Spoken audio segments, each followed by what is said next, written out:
What's up, Eager to Pleasers? Welcome back to another episode of the Eager to Please podcast. If you're just joining us, we've been working through this thought that if it doesn't serve you, it's time to let it go. It's a simple yet powerful reminder for all of us to recognize what's draining our energy, preventing growth, and hindering our happiness, whether it's a relationship, habit, belief, or physical possession. Like everything else we talk about on this podcast, easier said than done. Because letting go requires a great deal of self-reflection and being able to be honest with yourself in identifying which areas of your life are not serving your well-being. It's about learning to accept the present, practicing mindfulness, forgiving yourself and others, and seeking support when it's needed. It's a journey of self-compassion and embracing change, and being okay with acknowledging that you cannot control everything. The outcome of allowing yourself to let go creates the energy and space needed for you to focus on positive change, growth, and the things that truly align with your values. Simply put, it brings about happiness, fulfillment, and peace. I met this girl my first week of college who I thought was very intriguing. She was the definition of sass and independence. She didn't take anyone's BS, danced to her own beat, and just happened to be locked out of her room because her roommate was, well, let's just say her roommate was busy. She and I struck up an immediate friendship as if we were soul sisters. For years, she was my go-to person for everything. But just like any friendship, it took work. She and I were complete opposites. In fact, she reminded me of my younger sister. She had a zest for life and didn't take herself too seriously, and I envy that about her. After graduation, her path led to New Jersey, and mine took me to Maryland. We'd talk every now and then, but as our lives changed, so did we. Her life was focused on her career, and mine had become about raising my kids and being the good housewife I was supposed to be. So we really didn't relate to each other anymore. I remember going away for a girls' weekend the year we both turned 40 to celebrate both our birthdays. And as we're sipping wine in the sunshine at a California winery, it slips out of her mouth that she's having a separate party without me at a spa. She acted like it was her mom's fault for forgetting to include me on the list, but my feelings were crushed. She tried to brush it off by saying that she didn't think I would be able to make it anyway because I wouldn't be able to leave my kids again. But in my mind, I'm thinking, why is she making that decision for me? At least send me the invite and let me decide. Other things had happened over the course of our friendship that I chose to ignore. But that was the icing on the cake for me. It was after that trip I decided that maybe she and I didn't really understand each other like I thought we did. Maybe she wasn't really a friend who cared about me after all. Some friends don't speak to each other for years, and when they reconnect, it's like no time has passed. I guess that wasn't us, and we haven't spoken since. I share this example of letting go because it wasn't an easy decision to make.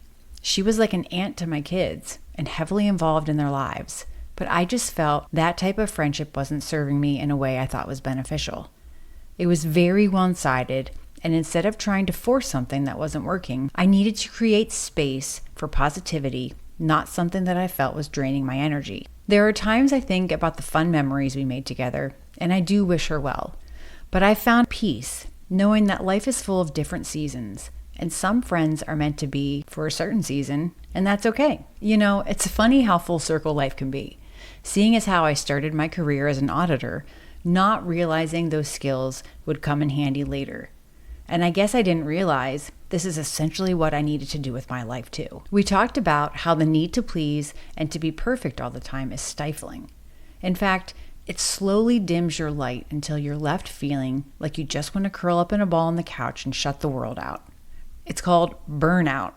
And when you reach that point, it feels like it's impossible to come back from it. The thought of quitting something is so loaded with negativity that it actually prevents us from decluttering our lives so we can create room for positivity and things that bring us joy. That's why it took me so long to get a divorce, because the thought of quitting my marriage made me sick. It made me feel like I was giving up, that I didn't try hard enough, and that I wasn't a good enough person, even though we were together for almost 20 years. When you feel obligated to do something, to maintain a relationship with someone, or to keep something that is more work to uphold than it's actually worth, your body knows you're forcing it, and then it needs to find the energy to support you. It's an exhausting cycle that is not sustainable. So the only other options are to, one, close the blinds and curl up on a couch, which was not an option with 3 kids, or 2, quit what's not working and use that energy to pursue something that makes you feel good and fulfilled. And who doesn't want to feel good about themselves? I know what you're thinking.